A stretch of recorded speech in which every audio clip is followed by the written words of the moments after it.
Acércate más que nunca a tus clientes, tan cerca, de hecho, que puedas decirles que necesitan antes de que lo sepan por sí mismos. Autor Steve Jobs. ¿Qué valor tiene un trozo de papel realmente? Buenos días, mi nombre es Cintia Daniela del Alcázar Félix del grupo 12avo.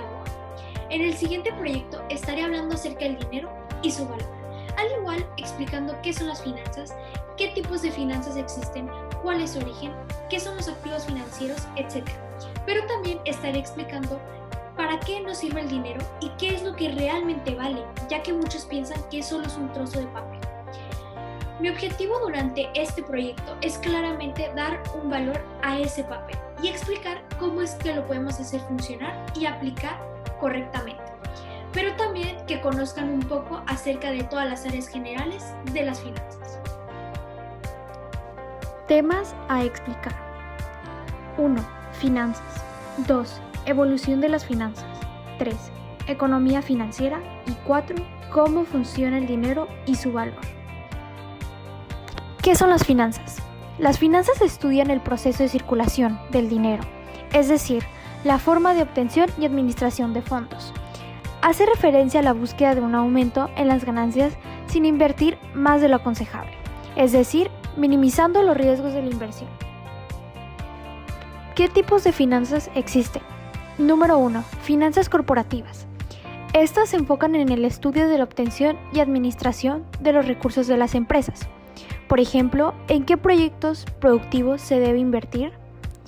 ¿Cuándo repartir dividendos? ¿Y cuáles son las opciones de financiación óptimas? Número 2. Finanzas personales. Estas se refieren al estudio de la obtención y administración de los recursos de las familias o individuos. Por ejemplo, ¿cómo elegir una carrera o profesión rentable? El manejo óptimo del ingreso laboral y el endeudamiento y la toma de decisiones de inversión y ahorro, como por ejemplo cuándo comprar una casa o dónde poner nuestros ahorros. 3. Finanzas públicas. Trata del estudio de la obtención y gestión de los recursos financieros de las instituciones del Estado. 4. Finanzas internacionales. Se refiere al estudio de las transacciones financieras a nivel internacional. Por ejemplo, la obtención de recursos a través de impuestos, la inversión en proyectos públicos rentables y la elección de los mecanismos de redistribución de los recursos. Los recursos financieros son aquellos recursos que conforman el conjunto de efectivo y activos con determinado grupo de liquidez, es decir, con capacidad de ser transformados en dinero en efectivo. Estos recursos están compuestos por dinero en efectivo, depósitos bancarios, préstamos, cheques y entre otros. De esta manera representan una de las fuentes para cumplir los objetivos de una empresa. Uno de los ejemplos es el dinero en efectivo, que es el principal recurso de la empresa para financiarse. 2. Los depósitos bancarios, que son equivalentes al dinero en efectivo, pero con una disponibilidad limitada, a cambio de una rentabilidad.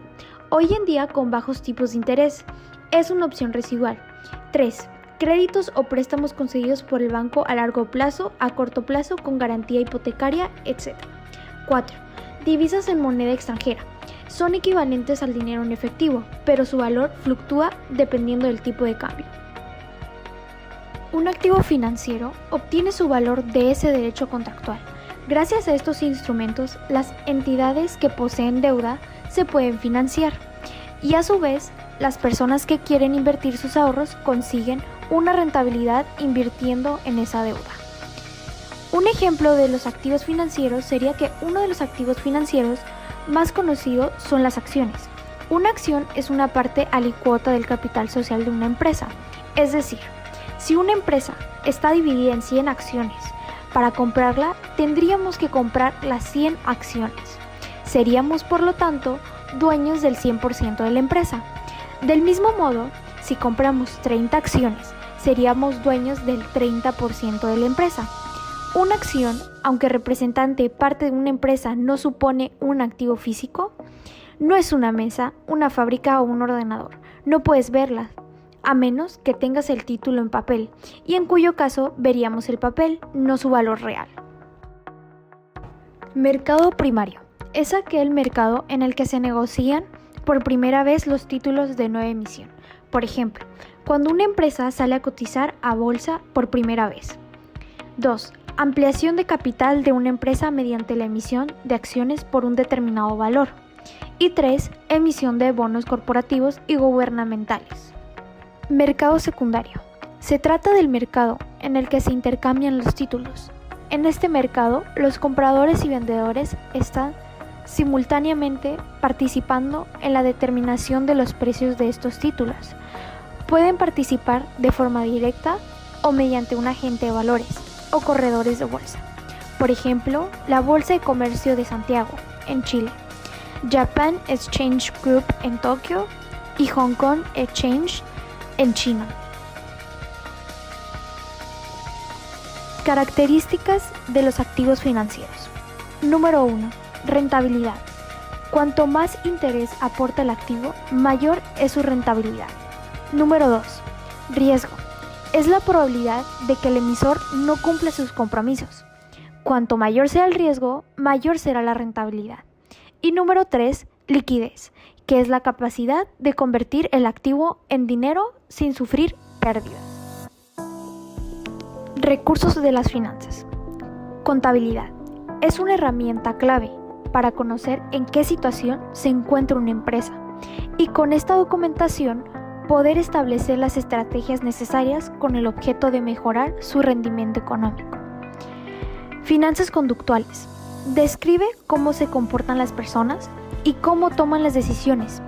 Esta nace de la unión de la psicología, la economía tradicional y la neuroeconomía. Áreas de estudio de las finanzas. Inversiones. Esta área se encuentra estrechamente relacionada con las finanzas, ya que está involucrada con el manejo que se le da al dinero y determina cómo asignar tus recursos de una manera eficiente. Administración financiera. Esta área tiene como objeto la expansión de tu dinero. En ella encontrarás cómo manejar adecuadamente tus ventas y gastos para obtener una buena utilidad. Y mercados de dinero y de capitales. En esta área se debe tener el conocimiento de la economía en forma general, es decir, saber identificar los factores que apoyan y afectan a la economía. De tal manera se conocen las herramientas utilizadas por parte de las instituciones financieras para controlar el mercado de dinero. Intermediarios financieros. Los intermediarios financieros son aquellas personas o empresas que ofrecen servicios financieros al inversor sin que éste tenga que contactar con el emisor del instrumento financiero. Su función es la intermediación entre la gente que ahorra y la gente que necesita financiación, es decir, entre ofertantes y demandantes.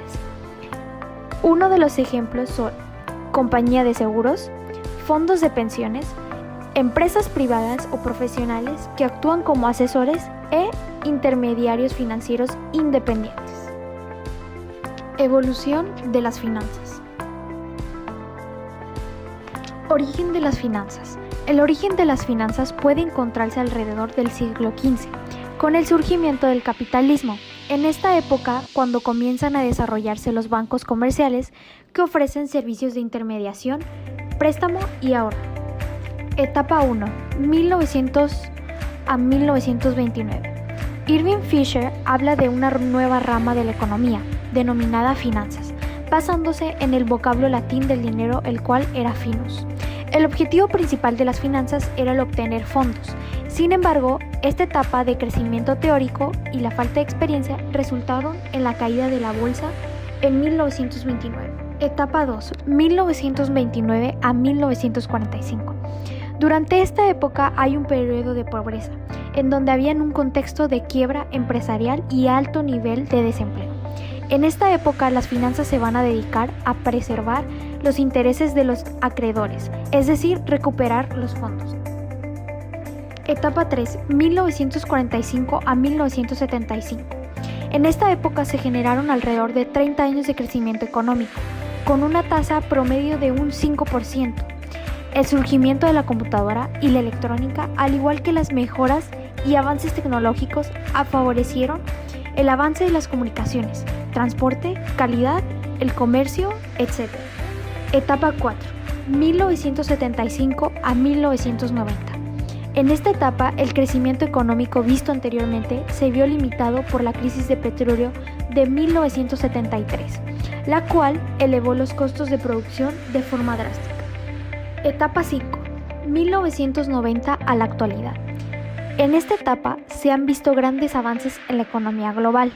Sin embargo, ha habido numerosos casos de recesión a lo largo de estas 2 décadas, en donde cada una de las crisis vividas en lugares específicos afectan directamente a otras economías, generando un arrastre de crisis económica en un efecto dominó. Economía financiera. Las finanzas se aplican en la administración y gerenciamiento del dinero personal y familiar, así como en los negocios y empresas quienes delegan la función de finanzas a un área especializada y el mismo gobierno encargado de las finanzas y mejor uso del capital de la nación como un todo. La presencia del sector financiero sin problemas es uno de los asuntos más importantes para el crecimiento sano de las economías en los países subdesarrollados, en vías de desarrollo o desarrollados. Pero, ¿cómo funciona el dinero y cuál es su valor? Si tratas de pagar algo con un pedazo de papel, puede que te encuentres con algunos problemas, a menos por supuesto que el pedazo de papel sea un billete de $100. Pero, ¿qué hace que ese billete sea tanto más valioso que otros pedazos de papel? Después de todo, no es mucho lo que puedes hacer con él. No puedes comerlo, no puedes construir cosas con él y quemarlo es ilegal. Entonces, ¿por qué es tan especial? Por supuesto, probablemente conoces la respuesta. Un billete de $100 está impreso por el gobierno y designado como moneda oficial, mientras otros pedazos de papel no. Por eso solo lo que los hace ilegales. Lo que le da valor a un billete de $100, por otro lado, es si hay muchos o pocos en circulación.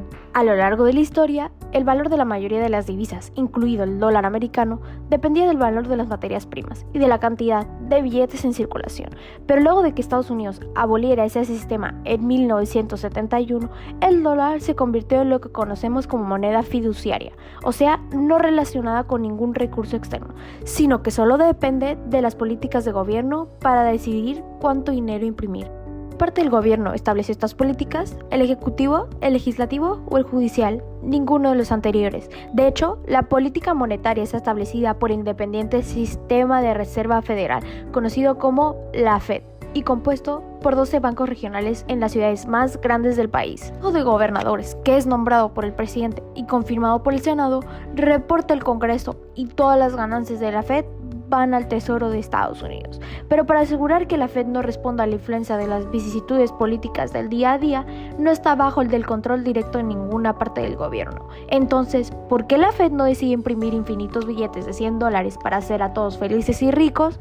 Bueno, porque entonces los billetes no valdrían nada. Piensa en el propósito de la moneda. Si todo el dinero en circulación crece más rápido que el valor total de bienes y servicios en la economía, entonces cada porción individual podría comprar una porción más pequeña que antes. Esto se llama inflación. Por otro lado, si la oferta de dinero se mantiene igual, mientras más bienes y servicios se producen, el valor de cada dólar aumentaría en un proceso llamado deflación. ¿Cuál es peor? Demasiada inflación significa que el dinero en tu billetera hoy valdrá menos mañana, haciendo que quieras gastarla de inmediato. Mientras esto estimula los negocios, también fomenta el consumo excesivo o el acaparamiento de productos como la comida y el combustible, lo cual aumenta los precios y genera escasez de bienes e incluso más inflación. Pero la deflación hará que la gente quiera guardar su dinero, disminuyendo el consumo y reduciendo las ganancias de los negocios.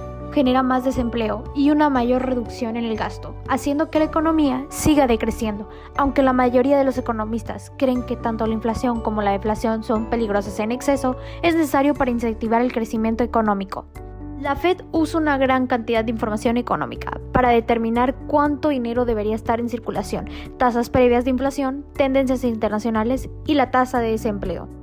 Como en el cuento Ricitos de Oro y los tres osos, tienen que ajustar los números al límite para poder estimular el crecimiento y mantener a la gente empleada, sin permitir que la inflación llegue a niveles perjudiciales.